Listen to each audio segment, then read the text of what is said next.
안녕하십니까. 오늘은 KBS에서 9월 13일에 방송된 1380회 추정 60분의 내용을 얘기하고자 합니다. 그 추정 60분의 내용은 이거예요. 주제는 빌라왕을 만든 나라 누가 만드는가 라는 건데, 제가 이제 그 방송을 찬찬히 쭉 보고 딱 제 머릿속에 떠오른 것이 한 가지 논제가 있습니다. 한국은 과연 정의로운 나라인가? 지난번에 얘기했던 한국이 싫어서 라는 것에 또 다른 유형이 될 수 있을 것 같은데, 제가 여기에 사법부의 2심에서 고등법원에서 난 판결을 여러분들한테 보여드릴게요. 전부 집행유예예요. 근데 이 고등법원의 판결을 보고 말한 한 사람이 있어요. 그 사람은 전세사기 깡통 전세 피해자 전국대책협의회 공동위원장이더라고요. 그 사람이 그 판결을 보고 나서 이렇게 얘기를 해요. 그 판결을 듣고 있자니 그냥 사기치고 사는 게 맞는 거야 라는 판결 같았어요. 남을 속이는 것은 중요하지 않고 돈을 벌 수 있는 과정에서 일어날 수 있는 일이니까 너도 적당히 사기치며 살아. 법이 다 용납해 줄게 라고 하는 것 같았어요. 저는 법을 지키면서 살아야 한다고 생각했는데 제가 잘못 생각하고 산 것 같아요 라고 얘기를 하더라고요. 그러니까 그 판결에서 그 사법부 판사들이 얘기하는 거, 판결이 하나가 아니고 여러 개니까 다수니까 판사들이지요. 그렇죠? 고등법원 판사들. 이거는 사기가 아니고 사고였다는 거예요. 그냥 돈을 벌려고 하다가 보니까 그냥 사고가 나서 피해가 간 것이라고 얘기를 해요. 과연 그럴까요? 이게 사고일까요? 사기일까요? 이것을 보고 있는 한국의 국회는 관련 법을 제대로 만들지도 못하고 또 그것을 제대로 판결하고 있지 못하는 사법부,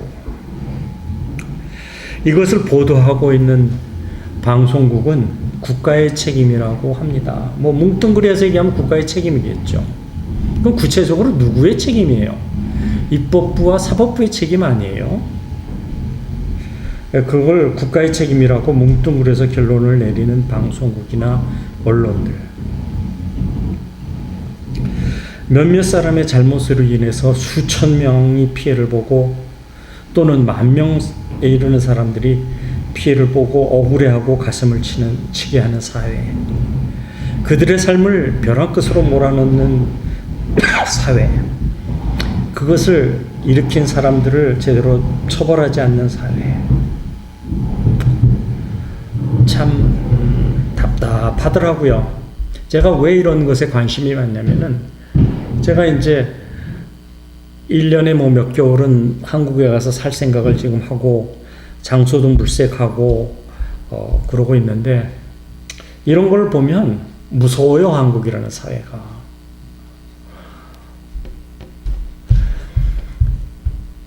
(2010년도부터) 한국에서 무슨 책이 유행을 했냐면, 마이클 샌델 교수가 쓴 정의란 무엇인가 라는 책이 누적 판매 200만 부 이상이 한국에서 팔렸고, 수많은 사람들, 사회 지도층에 있는 사람들이 빠짐없이 이 책을 다 읽었어요.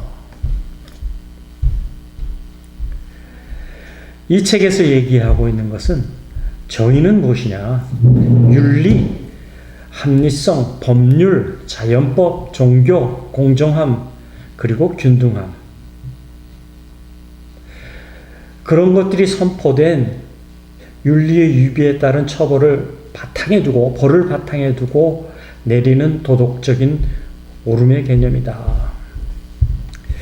이것은 윤리적으로 또는 합법적으로, 법률적으로, 종교적으로 공정하고 균등하게 하는 도덕적의 옳음의 개념이 정의라는 거예요. 사회가 정의로운지를 묻는 것은 우리가 소중히 여기는 것들, 예를 들면 소득과 부, 의무와 권리, 권력과 기회, 공직과 영광 등이 어떻게 분배되는지를 묻는 것이다. 그 사회가 정의로워? 오케이. 그러면 소득과 부가 기회균등에 또는 누구든지 합리적으로 분배되고 있어? 의무와 권리가 누구나 다 지키고 행사하고 있어? 권력과 기회가 누구에게나 다 있어? 공직에서의 그 찬양받는 것들이 어떻게 잘 분배되고 있어? 라는 것이 묻는 것이 정의라는 거죠. 제가 살고 있는 캐나다에 대해서 말씀을 드릴게요.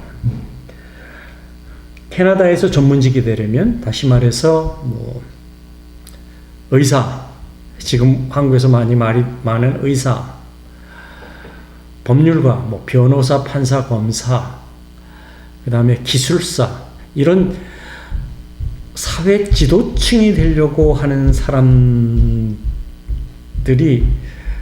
자기의 적성이나 이렇게 기술, 직무, 이런 시험을 다 보고 마지막에 보는 것이 무엇이냐면, 의사도 마찬가지고, 기술사도 마찬가지고, 변호사, 판사도 마찬가지예요. 그것이 윤리시험을 봅니다, 마지막에. 근데 이 캐나다에서 얘기하는 윤리의 핵심은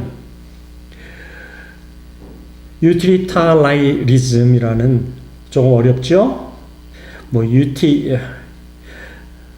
유탈라이리즘이라고도 하는데, 편하게 유틸리타리즘이라고 하지요. 한국말로 번역하면 공리주의예요. 상당히 어렵죠? 이 공리주의가 캐나다 윤리 시험의 핵심인데, 공리주의는 사회 구성원들에게 최대 다수에게 최대 행복을 가져오는 행위, 그러니까 소수가 아닌 다수에게 기회를 주고 행복을 주고 부를 주는 것을 하는 행위나 그것을 결정짓는 것이 정의로운 일이다라고 얘기하는 게 공리예요. 그러니까 소수보다는 더 퍼블릭, 다수를 위해서 모든 것을 행해져야 한다라는 게 윤리의 핵심입니다. 그러니까 마지막 캐나다에서 전문직이 되려면 이 윤리 시험을 봐야 되는데, 200문제를 200분 안에 풀어야 돼요. 그러니까 한 문제당 1분의 시간이 주어져요. 그러니까 쭉 읽고 답하고 그래야 되는 문제입니다. 이제 한국에는 보통 4지선다형인데 캐나다 같은 경우는 이 공리시험, 윤리시험은 5지선다형에 하나가 더 많아요. 그래서 쭉 읽고 답하기가 그렇게 쉽지 않아요. 그러니까 미천이 다 들통이 나요, 거기서. 커트라인이 얼마냐면 자그마치 80점이에요. 200문제에서 최소한 160문제 이상을 맞춰야 윤리시험에 합격이 되는데, 그것의 핵심이 공리주의예요. 그래서 마이클 샌들 교수가 정의란 무엇인가라는 것에 대해서 이 사람은 정의를 이렇게 얘기를 해요. 미덕 그리고 좋은 삶을 기여할 수 있게 하는 결정, 행동, 이것이 정의다. 좋은 삶을 살아갈 수 있도록 해주는 것이 정의다라고 얘기를 하는데, 그러니까 마이클 샌들 교수는 세 가지 관점에서 이 정의를 생각합니다. 하나가 얘기한 사람들의 행복을 극대화하고 최대화하는 것, 그러니까 공리주의에서 얘기하고 있는 것이 정의고, 두 번째는 개인의 자유를 보장하는 것이 또 정의다라는, 이건 자유주의에서 나온 개념인데, 그러니까 공리주의와 자유주의, 그리고 또 세 번째는 정의는 다양한 도덕적, 종교적 가치에 따른 논의로부터 공동체 구성원들, 더 퍼블릭이 좋은 삶을 영위하는 것이 영위하고 공동선을 추구하는 것이 정의다라고 얘기를 합니다. 쉽게 얘기하면 좀 어렵기는 하지만 쉽게 얘기하면은 소수보다는 다수 더 퍼블릭이 행복해지는 것이 곧 정의입니다라는 얘기예요. 이런 관점에서 보면은 아까 전세 사기 같은 거, 그 소수가 행복하고 다수가 지금 불행한 거 아니에요? 그러니까 이건 정의가 아니라는 거예요. 그건 독재국가 같은 데서 벌어지고 있는 일이죠. 또는 후진국에서 벌어지고 있는 일. 한국에서 웬만한 사람들이 다 읽은 책 정의란 무엇인가를 읽고 난 후에 사람들이 무엇을 하고 있는지 참 답답해요. 캐나다와는 너무나 북미 사회는 너무나 다른 사회인 것 같아요. 자, 한국은 과연 정의로운 나라일까? 또 정의를 실천하고 있는 사회일까? 실천하기 위해서 노력하는 사회일까? 여러분들 스스로 한번 돌아보시기 바랍니다. 제가 여러분들한테 묻습니다. 한국은 과연 정의를 추구하는 나라와 사회입니까? 국민입니까? 개개인입니까?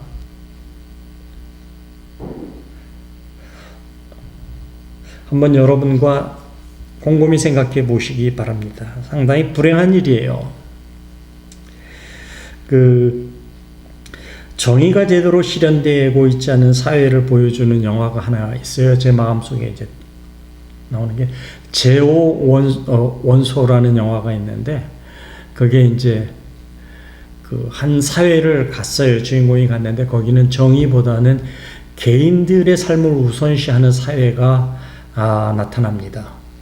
그 사회가 얼마나 무섭고 살벌하고 한지를 그 제오원서라는 영화에서 잘 보여주고 있어요. 저는 한국 사회를 이렇게 볼 때마다 그 제오원소에서 봤던 그 사회가 자꾸 떠올라요.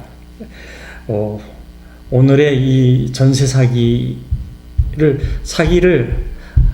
사고라고 얘기하고 있는 법관들을 보면서 그 생각이 많이 떠오릅니다. 마지막으로 제가 성경 말씀 하나를 말씀드릴게요. 성경 말씀에 이런 말씀이 있어요. 정의가 실현될 때 의인은 기뻐하고 악인은 절망한다.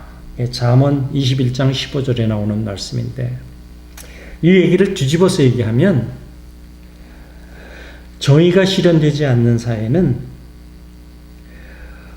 의인은 절망하고 악인들은 기뻐한다라는 거지요. 이 말씀이 오늘날 전세 사기, 깡통 전세 사건을 바라보는 그 말씀을 얘기하고 있는 것 같아요. 그 사기친 사람들, 그것 공모한 사람들은 그 판결을 보고 집행유예가 났으니까 기뻐하고, 그 수천 명의 전세 그 피해자들, 피땀 흘려서 모은 개인 재산을 날린 사람들은 절망하는 그런 사회를 바라보면서 제가 한국은 정의로운 나라인가? 이런 것들이 또 한국을 싫어하게 하는 요인 중에 하나예요. 개나는 그것을 보지를 못했지만 저는 이것을 예전에 한국에서 살 때 몇 번 봤답니다. 자, 부디 한국이 정의롭다고 얘기할 수 있는 나라와 사회가 되기를 바랍니다.